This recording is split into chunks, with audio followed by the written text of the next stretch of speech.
हम जनाब जानेंगे कि जो एनीमिया है ये क्या है और इसकी अलामात थोड़ा सा हमें बताइएगा। देखिए, जो सबसे ज़्यादा कॉमन टाइप है एनीमिया की वो है खून की कमी, आयरन डेफिशिएंसी की वजह से वो हो जाता है। अब आयरन डेफिशिएंसी की बहुत सारी वजूहात है। बच्चों में वैसे ही आयरन की रिक्वायरमेंट ज़्यादा होती है, हम उस तरह से बच्चों को आयरन दे ही नहीं रहे होते। फिर हमारी जो गलत प्रैक्टिसेस हैं, जैसे कि बच्चे को दूध अगर देना है उसकी जगह हम चाय देना शुरू कर देते हैं, और इस चीज़ को हम समझते ही नहीं है कि जो चाय है, जैसे ही दूध में थोड़ी सी पत्ती शामिल हो गई, कैल्शियम भी ज़ाया हो गया और बॉडी के अंदर जितने न्यूट्रिएंट्स हम बच्चे को दे रहे हैं वो भी साथ ही ज़ाया होने लग जाते हैं। सो बच्चे को चाय दे देना, फिजी ड्रिंक्स पर ले जाना, जो जंक फूड है उसका इस्तेमाल ज़्यादा कराना और हेल्दी फूड आइटम्स का इस्तेमाल ना कराना, या अगर आपको पता चल गया कि आपके बच्चे को आयरन की कमी है, आप आयरन तो दिए जा रहे हैं, विटामिन सी नहीं दे रहे, तो फिर भी बच्चे में आयरन की कमी हो जाती है। इसी तरह अगर हम एनीमिया की बात करें तो प्रेग्नेंट खवातीन यानी हामला खवातीन, और वैसे भी लड़कियों में जो एनीमिया है वो ज़्यादा है, बच्चों में और खवातीन में ज़्यादा है इसकी रेशो। और खवातीन क्या गलती करती हैं, खाना खाया उसके ऊपर से फ़ौरन चाय, नाश्ता किया उसके ऊपर से फौरन चाय, चाय नहीं पीनी तो जिस दिन कुछ अच्छा खा लिया ऊपर से ग्रीन टी पी लेनी है। दोनों चीजें जो हैं वो आयरन की कमी की वजह बनती है। ग्रीन टी के बारे में जिसे थोड़ा सा भी पता चल जाता है वो कहता है अच्छा चलो ठीक है, ग्रीन टी फैट्स की एब्जॉर्प्शन नहीं करती लेकिन ग्रीन टी आयरन की कमी करती है। इस तरह से ग्रीन टी आयरन की कमी नहीं करती। ग्रीन टी मील के साथ अगर ली जाए तो वो आयरन की कमी करती है, जिसकी वजह से एनीमिया का मसला शुरू हो जाता है। अब इसके साइन एंड सिम्टम्स क्या है, वही थकावट होना, रंग का पीला हो जाना। अगर आपका बच्चा क्लास में बाकी बच्चों से पीछे है, आपका स्कूल बच्चे का शुरू हो रहा है 8 बजे, बच्चा सो के 8 बजे उठ रहा है या बच्चा लेट सो के उठ रहा है, क्लास में अच्छे से परफॉर्म नहीं कर रहा और उसको इस चीज़ की कोई फिक्र भी नहीं है, तो ये आयरन की कमी की अलामत हो सकती है। 2 बच्चे हैं, दोनों को आप कुछ पढ़ाना चाह रहे हैं, पहला बच्चा उसको सही से पिक कर रहा है, दूसरा बच्चा उसको सही से पिक नहीं कर पा रहा, ये आयरन की या ओमेगा 3 की डेफिशिएंसी की अलामत हो सकती है। सो बच्चे का टेस्ट, वही बात कि जितना आप खाने पे लगाते हैं, जितना आप उसको लंच के तौर पे देते हैं, वही पैसे एक दफ़ा बच्चे के टेस्ट पे कराएं, बच्चे के टेस्ट कराएं, आपको पता चले एचबी एंड फेरेटिन, 2 चीजें। एचबी का टेस्ट कराना है एंड फेरेटिन यानी कि पीछे रिजर्व कितना है आयरन का, ये 2 चीजें फौरन चेक करा लेनी चाहिए। ठीक है जी, एनी हमारे साथ हैं, रहीम यार खान से कॉल की, हम उनका सवाल शामिल करते हैं। अस्सलाम वालेकुम एनी, क्या पूछेंगी? वालेकुम अस्सलाम, कैसे हैं आप? बिल्कुल ठीक ठाक, आप ठीक हैं? जी मैं ठीक हूँ, और मुझे डॉक्टर आयशा से सवाल पूछना था, बल्कि वेट रिडक्शन के बारे में पूछना था। तो मेरा जो वेट है वो 81 है, जबकि मेरी एज है 25 ईयर्स। ओके, तो मैंने टेस्ट वगैरह भी बाकी सारे करवाए हैं। जो हाइट कितनी है आपकी? एनी हाइट कितनी है? 5 फुट है। 5 फुट हाइट है। और डेली खाते क्या हैं, मतलब डेली डाइटरी इनटेक क्या है, नाश्ता कितने बजे होता है, क्या होता है, दोपहर का खाना, रात का खाना क्या है? नाश्ता तकरीबन 9 बजे तक हो जाता है और दोपहर का खाना तो 2 बजे के करीब करीब हो जाता है, और रात का अमूमन जल्दी ही हो जाता है, ज्यादा इतना लेट नहीं होता, 8 o'clock।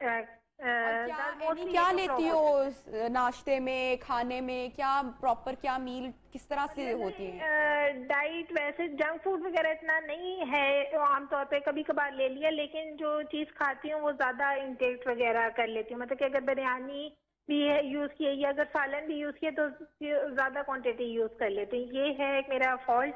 लेकिन मुझे एक डाइट थोड़ी सी बता दें जिसके अकॉर्डिंग मैं अपना वेट रिड्यूस कर सकूं और ज्यादा एक्सपेंसिव ना हो। ठीक है, ठीक हो गया। अच्छा नबीहा, उठते साथ ही जो प्री ब्रेकफास्ट है वो 2 चीज़ें हो सकती हैं। पहली हमारे पास ऑप्शन आती है दालचीनी का पानी। रात को 1 इंच दालचीनी का टुकड़ा 1 गिलास पानी में भिगो के रख देना, उठते साथ ही वो पी लें, या 1/4 चाय का चम्मच जीरा रात को पानी में भिगो के रखते हैं, उठते साथ ही वो पी लेना। अब इन्हें आप ऑल्टरनेट कर सकते हैं, मतलब 15 दिन के बाद आप इसको चेंज कर लें। फिर नाश्ता सो के उठने के 1 घंटे के अंदर अंदर हो जाना चाहिए। मुझे मौका नहीं मिला, वरना मैं उनसे पूछती आप उठती कितने बजे हो। अगर वो उठती 7 बजे और 9 बजे तक नाश्ता हो रहा है तो ये गलत है। मतलब जब आप उठे हो 1 घंटे के अंदर अंदर आपने ब्रेकफास्ट कर लेना है। और अगर आप जंक फूड नहीं भी खा रहे, पराठे रोटी बहुत ज्यादा आ रही है तो वो भी वेट गेन कराएगा। नाश्ता यानी कि अगर 3 टाइम पराठा चल रहा है या रोटी चल रही है, 3 टाइम रोटी चल रही है तो वो भी वेट गेन कराएगी। हाँ, बिल्कुल। और यूजुअली लोग अगर 1 से ज्यादा रोटी हो रही है, 1.5 हो रही है या 2 हो रही है, दैट मींस के वो उनकी हाइट 5 फीट है, जिसका मतलब है उनकी रिक्वायरमेंट निस्बतन कम है। उनका आइडियल बॉडी वेट 45 kg बनता है। वो अपने वेट से डबल है। सो नाश्ता जो है प्रेफर ये करें, ब्राउन ब्रेड का 1 स्लाइस ले लें, 1 अंडा, ज्यादा सारी सब्जियां, प्याज, टमाटर, शिमला मिर्च, बंद गोभी, जो सब्जियां पसंद है, 1 अंडा सब्जियां डालकर, साथ में 1 कप फल खा लें। फल में केला और अंगूर और आम, 3 चीजें जो हैं वो फिल वक्त अवॉइड करें, बाकी सारे फल का केला, अंगूर और आम अवॉइड किया जाए। इसके 1 घंटे के बाद चाय पीनी है। अब यहाँ पे गड़बड़ होती है, हम दूध पत्ती का इस्तेमाल करते हैं। देखिए एक बच्चा जब पैदा होता है पूरा साल दूध पे जिंदा रहता है, इतनी कैलोरीज हैं दूध के अंदर, हम इसके अंदर पत्ती घोल घोल के ना हमें कैल्शियम मिलता है, इतनी 150 कैलोरीज सिर्फ दूध पत्ती के मग में होती है, ऊपर से हम चीनी डालते हैं। आप कब दूध दिया जा सकता है? इतना सा दूध होना चाहिए। जो इंग्लिश टी होती है कि आपने पूरा कहवा मग में डाल दिया, इन पे थोड़ा सा उसमें गर्म दूध 2-3 चम्मच। और ये मैं खुश्क दूध की बात नहीं करी, मैं जो लिक्विड मिल्क है बिल्कुल फ्रेश मिल्क उसकी बात करी हूँ, वो 2 से 3 चम्मच होना चाहिए। अगर आपसे इस तरह चाय नहीं पी जाती तो शुरू में आप 1/4 कप दूध कर लें, बाकी सारा पानी कर लें शुरू में, लेकिन आपने लेके इसको 2 से 3 चम्मच पिजाना है। इसके 2 से 3 घंटे के बाद, चाय के 2 से 3 घंटे के बाद आप एक फल खा लें या 1 गिलास नीम गर्म दूध का इस्तेमाल कर लें। हल्दी दूध बहुत अच्छा है। हल्दी दूध में हम लोग गलती ये करते हैं, हम सिर्फ हल्दी डालते हैं। हल्दी के साथ काली मिर्च उतनी इंपॉर्टेंट है। काली मिर्च के बगैर हल्दी का कर्क्यूमिन एब्जॉर्ब नहीं होता। तो 1 गिलास नीम गर्म दूध, उसके अंदर थोड़ी सी हल्दी और थोड़ी सी काली मिर्च डाल के या एक फल का इस्तेमाल कर लिया जाए। 2 से 3 घंटे बाद आपका दोपहर का खाना 2 बजे के करीब आएगा। सब्जियों का पूरा बॉल लेना है, 300 ग्राम यानी 1 पाव से ज्यादा सब्जियां होनी चाहिए। उसके साथ जितनी रोटी खा रहे हैं उसको फिल वक्त हाफ कर दें, मतलब अगर आप 1 रोटी खाते हैं उसको हाफ कर दें। अब जो उन्होंने कहा मैं खाती बहुत ज्यादा हूँ, तो वो क्यों रुकेगा, क्योंकि सलाद ऐड करती है। सलाद अगर 300 ग्राम बंदा खा रहा है तो उसकी रोटी ऑब्वियसली फिर कम हो जाएगी। आधी रोटी कर दें और साथ में दाल नहीं खानी। हम लोग गलती ये करते हैं, दाल को रोटी के साथ लगा लगा के खाते हैं। बेसन की रोटी भी तो नबीहा इसी दालों से बनती है ना, तो दाल तो बजाते खुद ग्रेन्स में आती है, दाल तो खुद रोटी के अंदर आती है। दाल को रोटी के साथ नहीं खाना, चम्मच के साथ खा ले।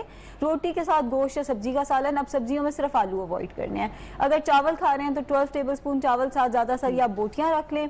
और रायते का इस्तेमाल आपने इस तरह मील के साथ नहीं करना, उसको स्नैक में लेके जाएं। फिर शाम को 4 से 5 बजे रायता या फल इस्तेमाल कर लें। रात का खाना दोपहर के खाने की तरह, यानी रोटी चावल, रोटी है तो उसको हाफ कर दें, चावल हैं तो उसको 12 टेबलस्पून रखें। दाल अगर खानी है चम्मच से आएगी। दाल चावल का कॉम्बिनेशन नहीं बनाना, रोटी चावल नहीं खाने और दाल और चावल इकट्ठे नहीं खाने। अमेजिंग। और ये बिल्कुल महंगा डाइट पैटर्न या मील प्लान नहीं बताया आयशा ने, ये बल्कि मुझे लगता है कि जो रूटीन में हम खाने खा रहे होते हैं उससे मतलब बहुत कम है। घर का खाना पीना सब कुछ बताया है और वजन भी कम हो सकता है। अच्छा, एक चीज जो कि जिन अफराद का वेट ज्यादा है या जो लेट नाइट हमें मीठे की क्रेविंग होती है, आयशा बता दें भाई मीठे से छुटकारा कैसे हासिल किया जाए, क्योंकि चीनी जहर है। बिल्कुल। देखिए मीठे की कमी को हम ये नहीं समझते कि क्रोमियम की डेफिशिएंसी की अलामत हो सकती है। जैसे नबीहा हमने आयरन की डेफिशिएंसी की बात की, हम कैल्शियम की डेफिशिएंसी पे पूरे एड्स चलाते हैं, लेकिन हम लोग नहीं समझते कि क्रोमियम की डेफिशिएंसी की वजह से मीठे की डेफिशिएंसी क्यों होती है। अगर आपकी डाइट में क्रोमियम कम है, शक्कर क्रोमियम का नेचुरल सोर्स है। अगर आपको मीठे की बहुत ज्यादा क्रेविंग होती है, रात में आप 1 गिलास दूध नीम गर्म करें और उसके अंदर 1 चाय का चम्मच शक्कर डाल के रोज सोने से पहले तकरीबन 2 घंटे पहले इसको पी के सोएं। क्रोमियम डेफिशिएंसी का नेचुरल फूड में भी हमें किससे मिलेगा ये क्रोमियम? हमें डार्क चॉकलेट में मिल जाता है और शक्कर इसका बहुत अच्छा सोर्स है। गन्ने में होता है, गन्ने में होता है नेचुरल जो हमारे पास शक्कर बाजार में मिलती है उसमें क्रोमियम होता है। बिल्कुल ऐसे ही। और आप इसके सप्लीमेंट्स भी ले सकते हैं। कुछ लोग कहते हैं कि भाई हमें डिप्रेशन होता है तो हम मीठा खा लेते हैं, हमें मीठे की इतनी क्रेविंग होती है कि हम हाफ ऑफ केक, मतलब मैंने वाकई अपने कुछ रिलेटिव्स या फ्रेंड्स में देखा है जो हाफ केक खा लिया। कोल्ड ड्रिंक्स का इस्तेमाल करना, चीनी का इस्तेमाल बेतहाशा करना, मीठा बहुत लेना मुख्तलिफ चीजों में। इससे कैसे बच सकते हैं? देखिए ये है बिंज आधा केक खाने का सुन के भी मुझे मतलब थोड़ा सा वो हो रहा है, लेकिन जिन लोगों को क्रेविंग होती है उनके पास इसकी कोई जस्टिफिकेशन ही नहीं होती कि भाई क्रेविंग है। नबीहा एक होता है ईटिंग डिसऑर्डर। ईटिंग डिसऑर्डर से मुराद ये है बिंज ईटिंग। बिंज ईटिंग से मुराद है आपने फ्रिज खोला और जो सामने आया आपने बगैर गिने बगैर समझे उसको खाना शुरू कर दिया। दूसरी चीज आती है बुलिमिया। ये वो लोग होते हैं जिन्होंने वजन कम कर लिया फिर दोबारा बढ़ाने। और तीसरा होता है एनोरेक्सिया कि वो कुछ खाते ही नहीं है। मेरे हाथ से मैं सेकंड टाइप जो आप बात कर रही हैं ये होते हैं बिंज ईटर्स के। ये फ्रिज खोलते हैं, जो चीज सामने आई इन्होंने खाना शुरू कर दिया। ये एक बाकायदा ईटिंग डिसऑर्डर है। इस पे आपको साइकोलॉजिस्ट की वही बात, हम लोगों को इतनी अवेयरनेस ही नहीं है। हम लोग इस चीज को समझते ही नहीं है कि ये जो बच्चा हमारा इतना ज्यादा खा रहा है, ये जो सारी हमारे यहाँ क्या होता है हम देखते हैं एक बच्चा सबका हिस्सा खा जाता है। हमारे यहाँ तो यही कल्चर है ना, एक बच्चा वो 4 बहन भाई हैं तो चारों का हिस्सा वो एक ही खा जाता है, तो माँ बेचारी परेशान रहती है। ये बिंज ईटिंग है, ये नॉर्मल बिहेवियर